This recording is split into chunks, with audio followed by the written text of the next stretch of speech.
Hi there, my name is Kerry Von Erickson. I'm a professional painter. Been teaching painting for over 20 years, and today we're going to paint a pear in acrylic. So let's have a look at my palette and easel view here.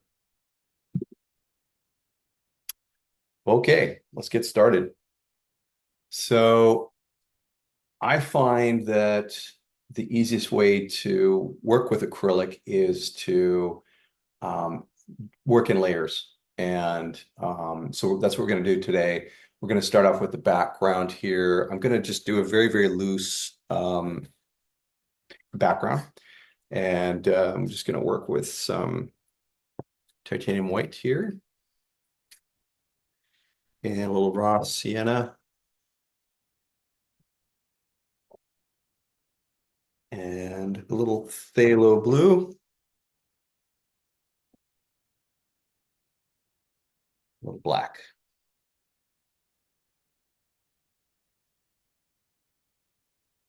So I'm using palette paper here, as you can see on the left screen. I've got 2 sheets of 12 by 16 palette paper. That just gives you lots of space for mixing. So I'm going to work with a pretty large brush here because when you're starting a painting, you want to work with a large brush. It just, it's easier to fill in larger areas quickly. I've seen students use really tiny little brushes and, it'll take you like 2 hours just to get the background in, right? So we just kind of want to blast in the background. And like I said, we're going to be working layers here. So I'm just going to do a little very loose kind of brush work here, showing the brush work. I'm not trying to hide it. I'm not trying to paint a photograph. I just want to get some paint on the canvas here and basically have, a base that we can draw on top of later. So I'm just going to add a little bit of, I'm going to make this interesting. I'm just going to add a little, um, just some different colors here just for fun. Kind of do a semi-abstract background. I'm going to keep it a little bright sort of towards the middle here because our feature subject pear will be there. So um, I'm just going to blast this in. I'm going to have fun with it. I mean, if you're making a painting, it's a good idea for it to look like a painting. I think having a goal of trying to make things look, really photographic is fine if you're into photorealism, but there's a lot of pressure there to sort of, mimic a photograph, which I think when you're starting out, especially, you want to just, paint and have your painting look painterly, which means, you see the brush work. And I'm just trying to move this over a little bit here. There we go, a little more stable. So yeah, I think a painting should look like a painting, is what I'm trying to say. And so that's why I'm not really, being obsessive about trying to make a super smooth background here. Just want to fill it in, right? And seeing as we're working with acrylic, it's going to dry really quickly, and I can have it dry even faster with my hair dryer, which I have right here beside me. So I'm going to just keep working my way down, just working with some very cool colors right now. Got some more raw sienna out there on the palette, and just dipping into the water a little bit just to kind of reactivate the paint on the palette and to make it a little more soupy so that, it'll travel a little better on the canvas.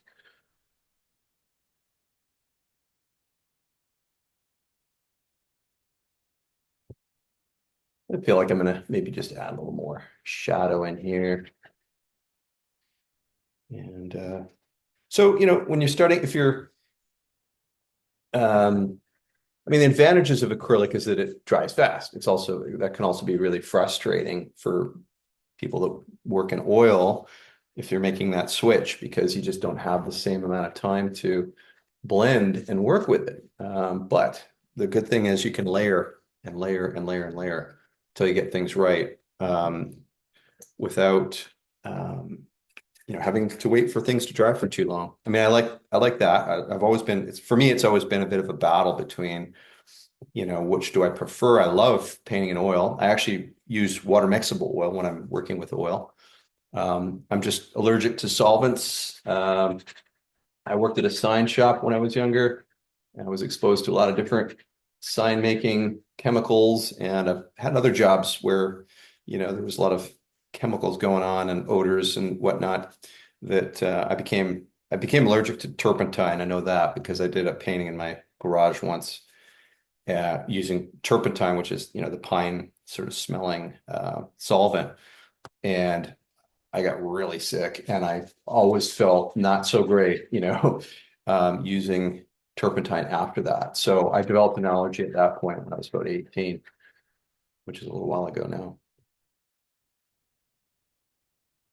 So you can see here, I'm just doing, kind of some cool colors. I'm just having fun with it. I'm not, stressing too much here. I mean, I don't usually start off with, a drawing. Well,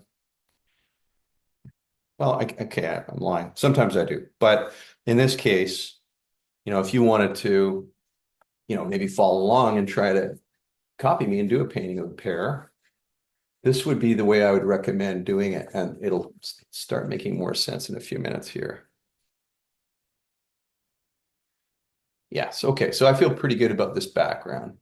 Um, what I'm going to do is I'm going to put a table here for this pear to be sitting on. And before I do that, I'm just going to clean up my brush over here, and I'm going to take the hair dryer and dry this background. So as far as I know, when you're on Zoom, when you use a hair dryer, the noise just tends to get canceled out, which is good. So hopefully you don't hear this. Here we go.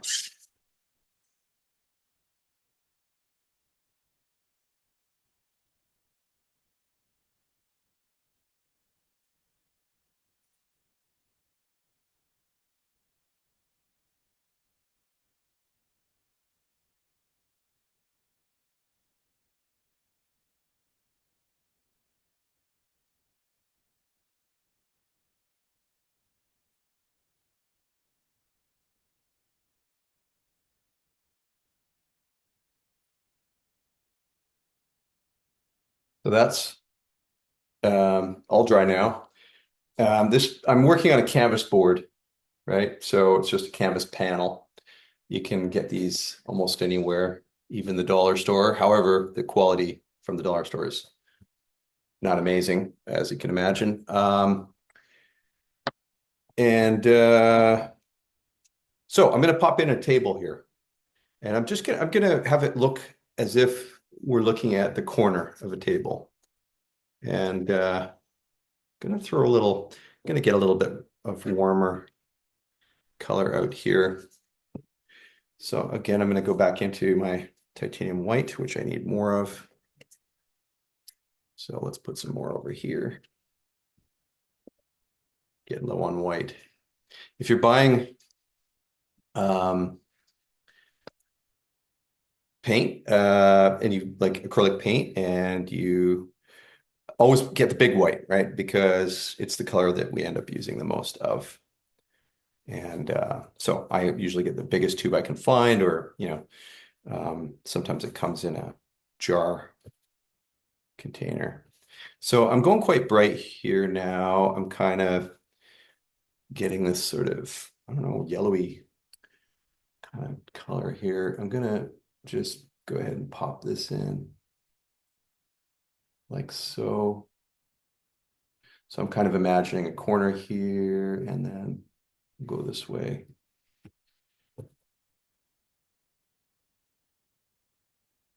So what we're doing here is we're setting the stage for our main subject. So like I said, I'm going to do the corner of a table here. So I just want to make sure this line and this line are parallel, right?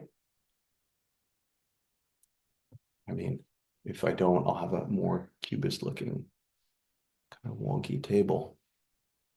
So I'm just sort of drawing with the brush, and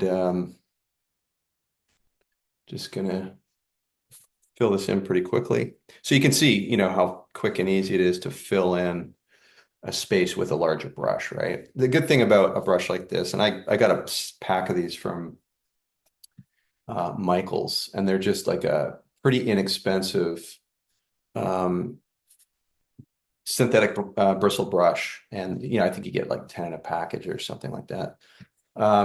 You can, fill in areas quick. You can also use it on its edge, right? And get a fairly thin line, as you can see there. So being the lazy painter I am, I'd like to try and do as much as I possibly can with the brush that's in my hand. And I don't want to keep, switching brushes all the time. It's just, um, economical, I guess, to try to do more with, the larger brush until you run into, finer details, then that would be a good time to switch. So we have kind of a tabletop there. I'm gonna thinking about lighting. I'm gonna have the lighting coming in from the left side. So that means that the right side of this table is going to be more in shadow, and the light will be hitting over here. So I'm gonna just get a bit more raw sienna out. It seems to be a pretty useful color today. I'm getting low on that. Um,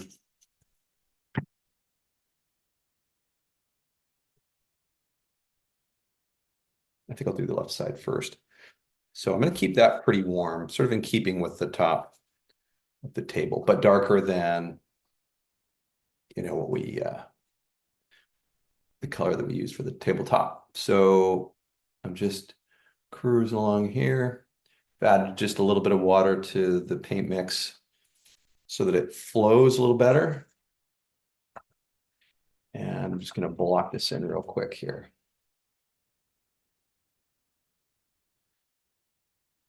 Et voila.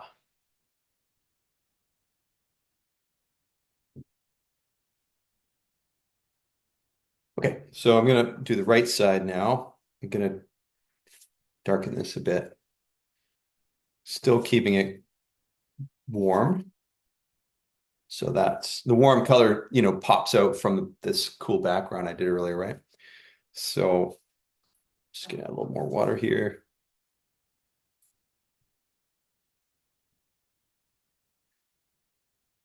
Just trying to get the right sense of shadow here. So I guess this is a table with a tablecloth on it. We could kind of get into some folds later. Yeah, so this canvas board I'm painting on is quite thirsty, meaning it's really absorbent. So sometimes you need to really make your paint mix soupy so that it glides over the canvas. If it's not wet enough or there's not enough water in your mix, then it's just not going to move very far, right? You're going to be kind of struggling to fill the canvas. So you just got to add enough water so that it will move. So some people like to use mediums and things, and I do, but I think just for today, I'm just keeping it real simple here. I'm just being it looks like a box actually right now. Maybe I'll just leave it as a box, I think.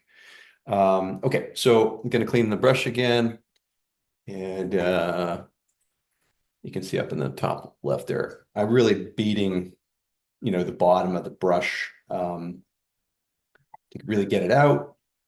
Once your water gets really dirty, you might want to switch it up if it's affecting your colors too much. I think this is okay for now. I like to use a nice heavy jar. I got this from a dollar store. It's just heavy glass. It doesn't move around in the palette too much. Nice big wide, mouth on that.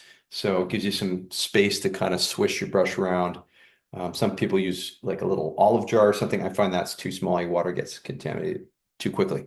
And also you can't really move it back and forth if the opening is smaller. So these are silly little things, but they really do make a difference when you're painting. So I'm going to dry this now, the bottom part, and then we'll get on with the pear.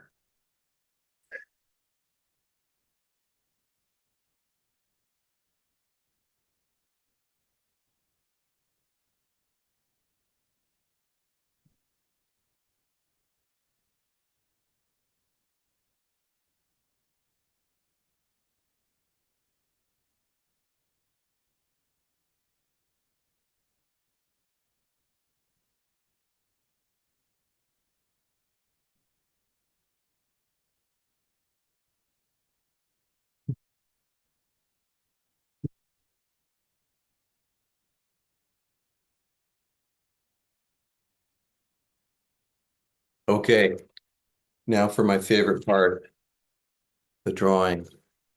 Um, I usually use a piece of chalk. Let's see if I can find the chalk here. Um, hmm, one moment, please. Oh, here we go. Okay. So I've got a fancy chalk holder here. Somebody gave me this years ago. Um, it's great. You can put your chalk in there. And by the way, this is sharpened. So you don't have to sharpen your chalk, but a student many, many years ago, I don't think it was the same person that gave me this thing, but they were really into using the larger hole on the sharpener to sharpen your chalk. And I just thought it was a great idea because obviously if you're using this big thick end, it's a little more like drawing with a 2x4, right? So you got a little pointy end there. You can do much more detail with that. So anyway, as my chalk gets shorter, this is great because you can kind of keep using the same piece of chalk. Now, I've found these at Staples and things, but they don't seem to be the same quality as this one. Things have changed like many things. So anyway, the reason I'm using chalk is because it's removable. So if I, uh, draw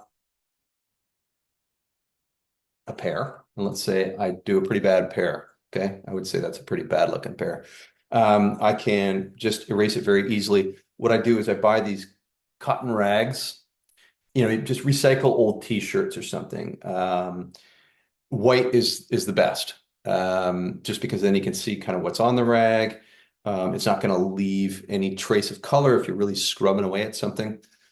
I always tell my students, the kids I teach, I say, make a finger ghost, right? So basically, you just stick your finger in there and you're gonna do this. You're gonna dip it in the water, and then we can just sort of remove our drawing. Super easy, right? You can still see a trace there. That's just the water. It'll evaporate and you won't see that after. But what's nice about this is that you could draw, your subject 100 times until you're happy with it before you commit to paint. So sometimes if you just start painting and you realize, oh man, I should have moved it over, a couple inches, or you've made something too large or whatever.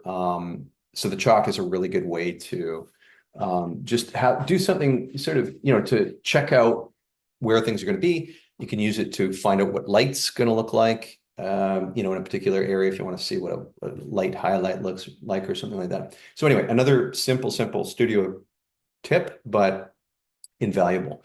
And the reason I do this with the finger is because I want to have controlled erasing. If I'm just dunking my whole rag in the water, I'm just going to have a sopping mess. And you want to keep this dry because sometimes you need to dry your brush after cleaning it so you don't have water running down, right? So let's give this another shot. So let's draw it properly this time. So I'm going to just go a little narrower up here. And let's see, I don't really want it to be on the edge of the table. So yeah, I mean, when you're working this way, you feel pretty free, right? I'm not going to make it symmetrical either. I think it should be a little bit, kind of heavier on the one side. I think that, it's important to kind of be loose with your drawing. So as you can see, I've got all kinds of lines going on in here, and I don't feel sort of, nervous about doing the perfect drawing, right? And I think that's important because you want to give this thing some energy, some spirit. And if you're doing a tedious drawing and you're just being overly careful, you're going to lose some energy, right? And as you can see here, I'm able to sculpt my line pretty well, right, with this rag. So um, we're getting there. I think I'm going to narrow the top down. So yeah, so it seems, it's a very simple idea to use chalk, but I just love it. It's great if you just want to, like I said, test out what a bit of light would look like somewhere, so you could, in my landscape paintings, I'm always like, hey, would a bird look good there? Right? So, I can just take it out if I don't like the idea of that. So anyway, keeps it all flexible. So I'm pretty happy with my hair shape. Um, as I mentioned, the light is coming this way. And I guess, from above, let's say maybe here, this way. So I'm going to create a shadow here. Just going to just chop that in as well. And I'm just going to kind of run it right off this direction. Yeah, so it's kind of a pear on a box. Going to make this a little bigger here just to balance it. All right. So, when you paint over your chalk, the chalk will just disappear and it won't affect the color at all because it's just it's not like using charcoal or, pencil or something like that. It'll just sort of disappear into your paint mix, which is great. So, okay. So I'm going to start with the shadows now. And I'm going to just play with colors a bit here. As you know, pears can be all kinds of colors from green to um, yellow to, there's often warm colors in there. I think I'm just gonna have fun with this and just mix up some different tones. And usually with something like this, I will work from dark to light. So um, yeah, it's when you're working with acrylic, as far as blending goes, which is difficult. I'm not gonna lie. If you work from dark to light, it's going to be easier for you to get smoother blends. For some reason, when you're putting on lighter colors, it just you're able to blend it a little bit easier. And I'm talking about painting on top of a dried background, right? Not wet into wet. If you're working wet into wet, then it's no problem. But that means you've got to work at like breakneck speed. Um, it's in acrylic to make sure that just going to adjust my camera here a little bit. There we go. Okay. Um, you have to work so fast, right? To have it for your colors to mix if you're working wet into wet. So anyway, I'm just going to go ahead and pop in a shadow here, and it's going to be pretty strong. So I'm still using a flat synthetic brush. These are these brushes from Michaels. And I like Michaels. I would say I'm not a fan of the Artist Loft paints really, but there's lots of other things that are worth it to pick up there, and they have sales like constantly, right? So I mean they do carry other brands as well, right? So they've got the Winsor Newton's paints and all those other uh, uh, Liquitex basics, which are great student grade paint. So you're okay with as far as just I find that Artist Loft is maybe not as heavily pigmented the paints, but I do buy other things there, so I'm not going to poo-poo them too much. So I am establishing the darks. But I'm also going to start to add a little bit of mid-tone here.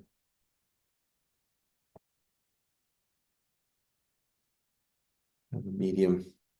It's a bit of reflection I see happening in the screen there, but it'll dry. It won't be as reflective shortly. So I'm now really stepping it up. And I guess in a way I am working wet into wet here. I've painted a lot of pears in my time, so I'm pretty fast and I can do a bit of this blending while it's still wet. So you can see I'm definitely lightening it up on the left side here. Thinking a little bit about where the light's hitting it. So I'm just using, over here I had red oxide and some sap green for the dark shadow there. I am now lightening it a bit. I've got some orange on the palette, a little bit of white, a little bit of yellow. I'm just kind of like throwing it all on there right now. And I'm just kind of going with the flow here. I don't have a set, plan per se. It's more just feeling it, figuring out as I go, kind of how I want it to look. So being that the light is above us, above the pear here, and coming in from the left, we're gonna start to brighten up that top and left side a bit. So there we go. We got the thing filled in, and it the color's pretty dull at the moment, right? But we'll change that later. I think what I'm going to do is just get this shadow in now, pop the stem in there, and then we will start to build up some layers on this and get some light happening. So I have a little black on the palette. I got a little phthalo blue, and I am going to just kind of block that in a very simple way. I'm still using the same giant brush. I probably should switch to something a little smaller now, to be honest, because it's going to be harder to get into some tighter places, but maybe not. I mean, see if you use it on its side, you get quite a fine line there.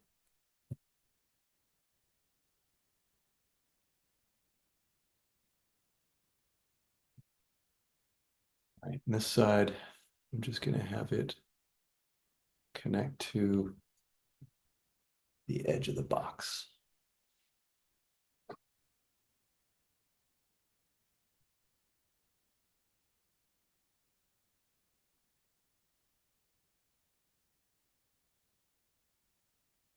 I'm just outlining the shadow, and now I'm going to block it in.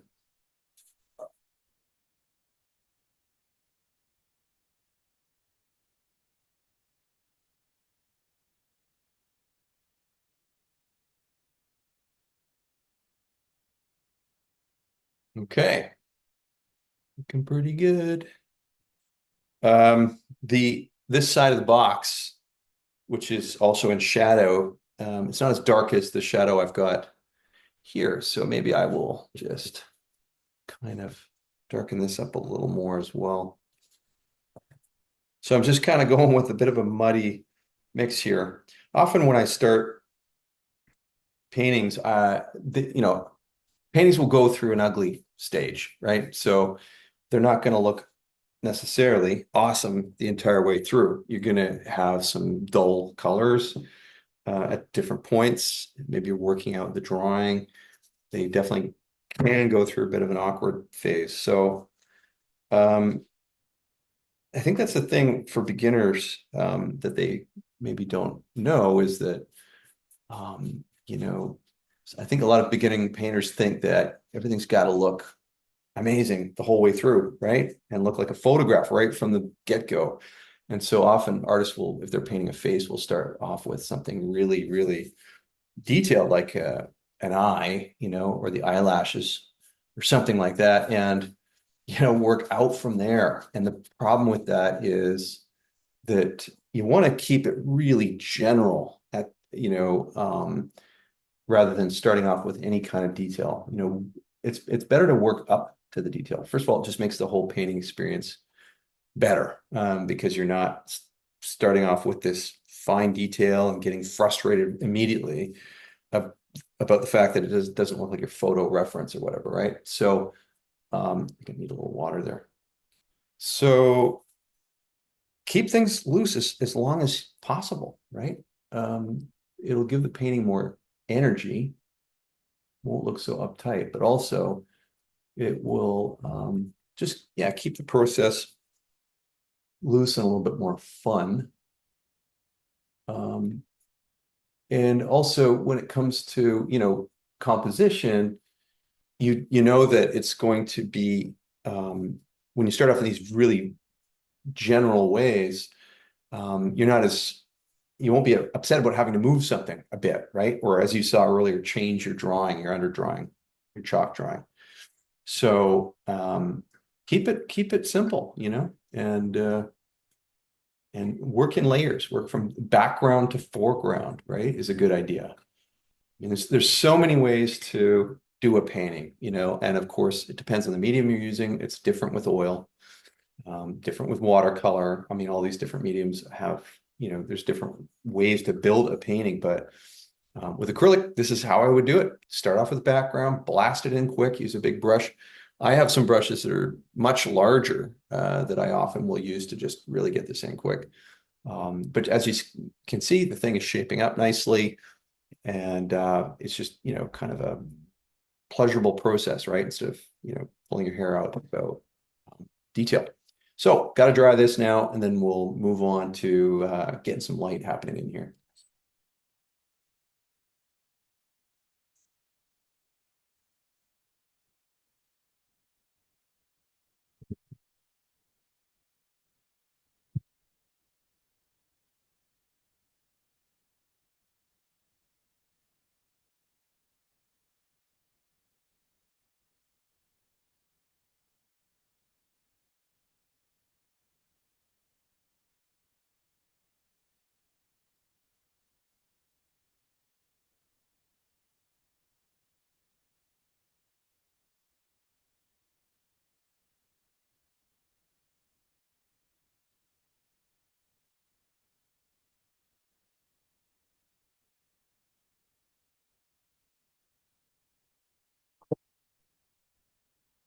Okay, so at any point, once, as soon as things are dry, you can remove the chalk if it's bugging you, right? So this is dry enough now. I can just simply go right over my painting, take it off.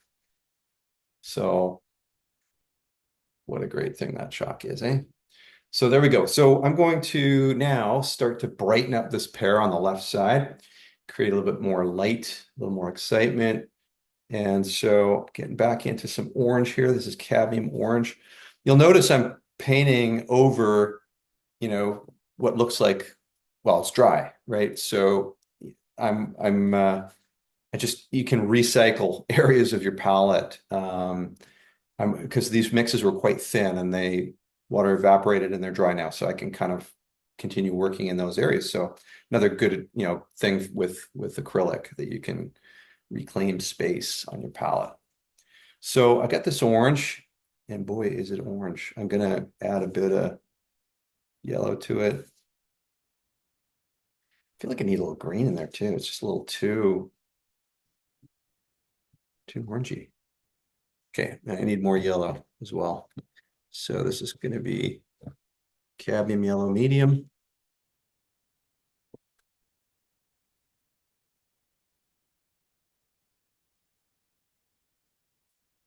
Okay. So I think I still want to add like a greeny orangey yellow, if there's such a thing. I think there's a name for this. Is it chartreuse? Right. So, okay, I have a second brush now in my hand. This one is, I'm just grab whatever is handy. This is a hog hair bristle brush, and it's pretty stiff. Um, let's see, is this the one I want? You know what? No, I want a different one. All right, that's a reach over there. Sorry. Apologize for the grunting and groaning. Okay, so this I'm going to use for blending. So I am going to put the paint down with this brush. It has the paint on it. Makes sense, right? And then I'm going to use this brush to push that paint around quickly. Okay, so basically, I'm just going to quickly blast in some of this, because it really looks like sienna. Now, you may choose not to blend it too much, right? But you have a little bit of time to push this paint around, very little. I mean, it's basically almost dry, but you can kind of soften your edges basically with second brush. Do you see that? So if you act quick enough, and maybe I didn't really act quick enough there, but you can just put the paint down, right? And now I'm going to use this brush. See, I can push it around. So it's one of the ways you can blend with acrylic. because, it just wants to dry so fast that, and, I think beginner painters find this very frustrating, that it just dries so fast they can't blend it. So there's ways around that, right? This is one way.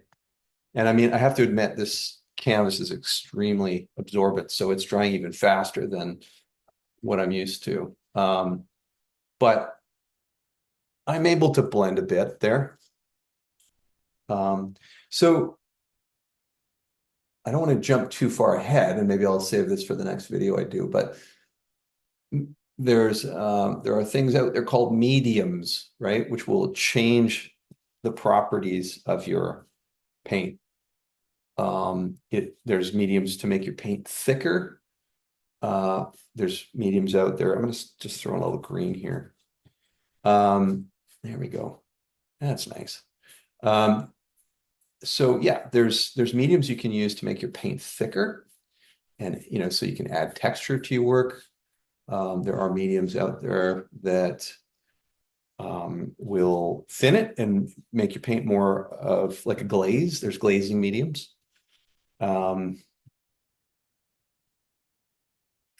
There are, in the old days, they had the medium that you could use to slow down the drying time of your acrylic was called retarder. And it still exists. You can still buy retarder, but there's so many products out there now that are better than retarder. So if you look on the shelf at the art store, you'll see many brands have, a retarder, right? Which, again, slows down the drying time. But there's new mediums that didn't exist before, like Golden, which is my favorite brand of acrylic paint. I also use Liquitex, and those two, Liquitex Professional and Golden, are top level, right? The colors are strong. They cover well. They're just, there's a major difference between student grade and professional. Anyway, Golden makes just tons of mediums, and everything from like pumice gel to like tar gel, which is kind of like a stringy, goopy mozzarella cheese kind of thing. It's clear, of course. They have the regular acrylic mediums that just sort of extend the paint a bit. But they also have slow drying glazing mediums, right? Which are really better, in my opinion, than like the retarder, because retarder, when you read the packaging, it always says only use, like I think it's maybe 15% or something like that. I could be wrong, but I guess it affects the integrity of the paint film, the retarder. And so they just say use it very sparingly.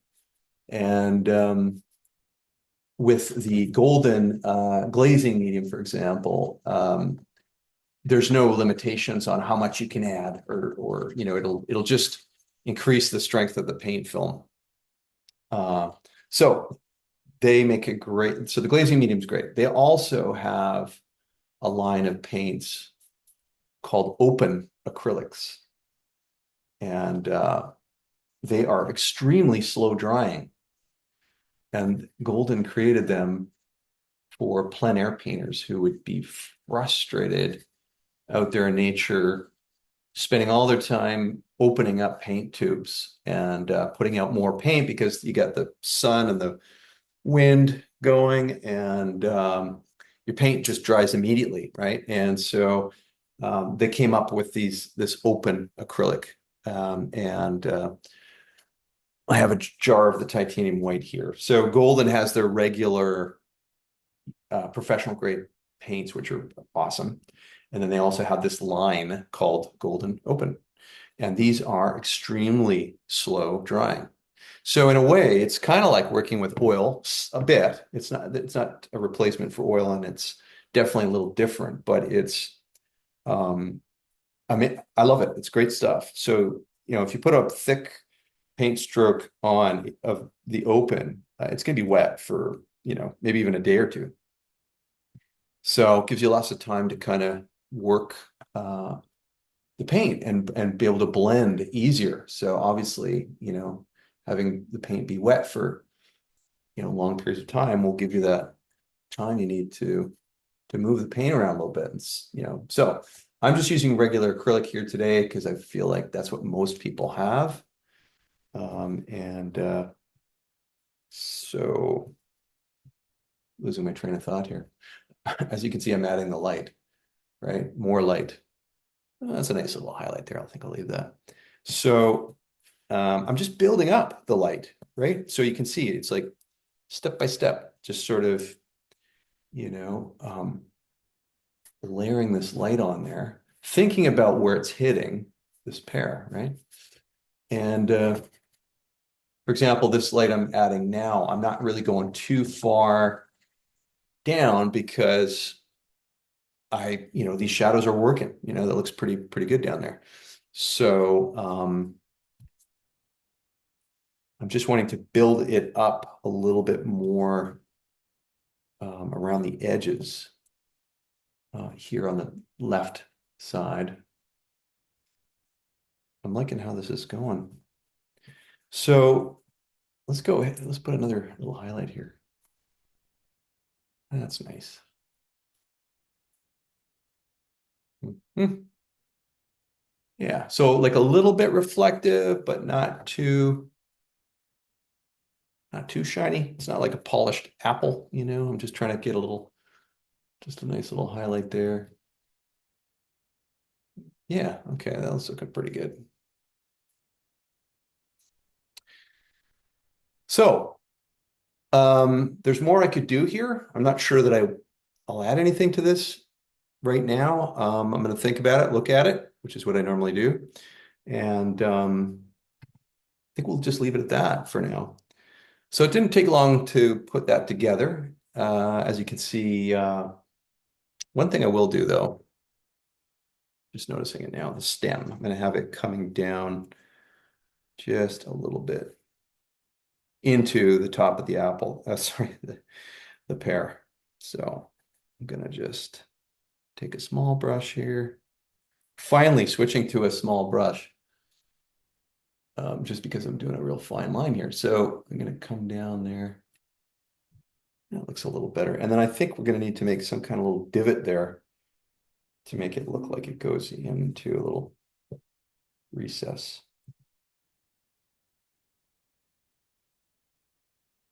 Just leave a little dimple.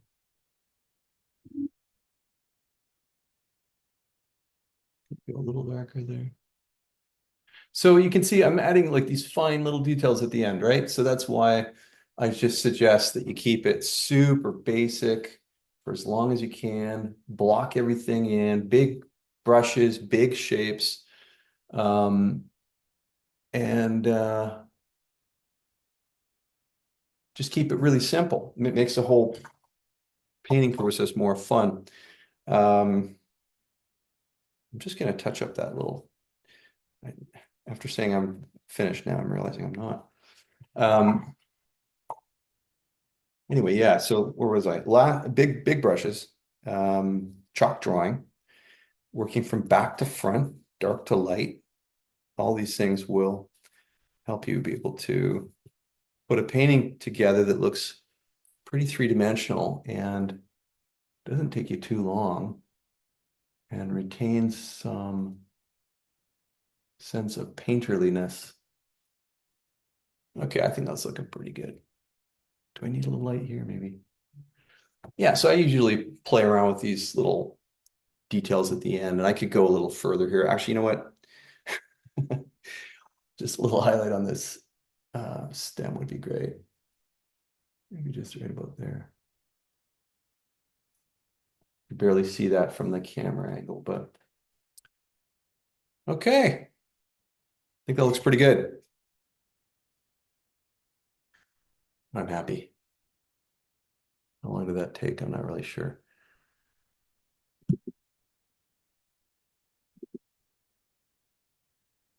So thank you for joining me today for my acrylic painting of pear. I'll be doing some more of these videos showing you how to paint paint some other stuff, and we'll get into mediums and maybe some different, there's so many techniques and tricks and tips I could share with you. So we'll just see how it goes. Bye for now. Catch you later.